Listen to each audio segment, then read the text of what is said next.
Andre in Sao Paulo, Brazil writes to me, we all talk about break-in, whether it's speakers, amps, or cables, but here's something that's been puzzling to me.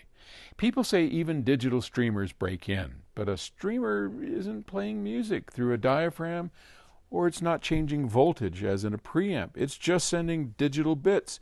So what exactly is breaking in with a streamer? Are we talking about the analog output stage? The power supply? Or is it just another audiophile myth that has grown legs? I love these questions. Well, you are not incorrect. A streamer is a file manager, basically. I mean, when we stream music, we have a controller, like your iPad or your computer, and it shows you the library. You look and choose which song you want. You click it. That sends a signal to a server, and that server says, aha, I know that song.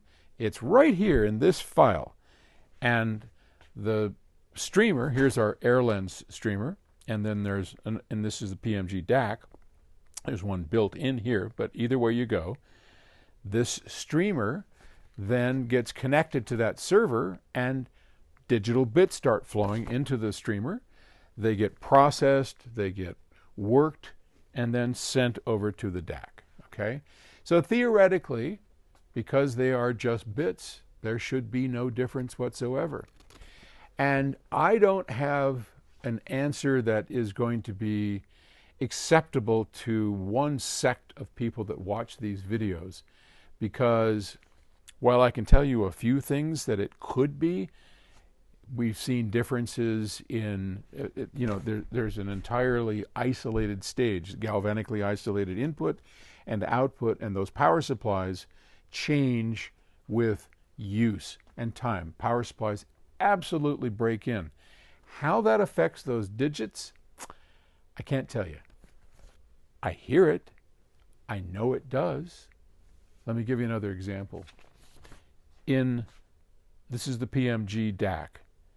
And in the earlier versions, called Direct Stream, it was based on an FPGA, a field programmable gate array, a big giant chip, literally about that big, with 350 or 60 pads on it that were underneath.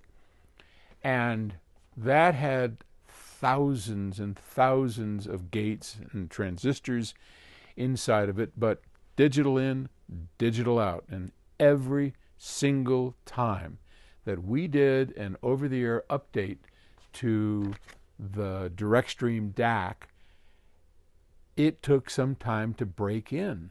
And our power supplies had long ago broken in, so it had nothing to do with that. The designer of the FPGA, Ted Smith, figured, well, you are changing the configuration of the FPGA, and maybe it just needs time to break in. And maybe that changes the shape of the waves coming out, which would affect jitter. I'm not sure I buy that, but I did hear it. And it's a mystery, but it is accurate. And I don't know technically a way to explain it. And sometimes we hear things, we know they are true, and we can't necessarily explain it. That's been true throughout human history, and it's no different today.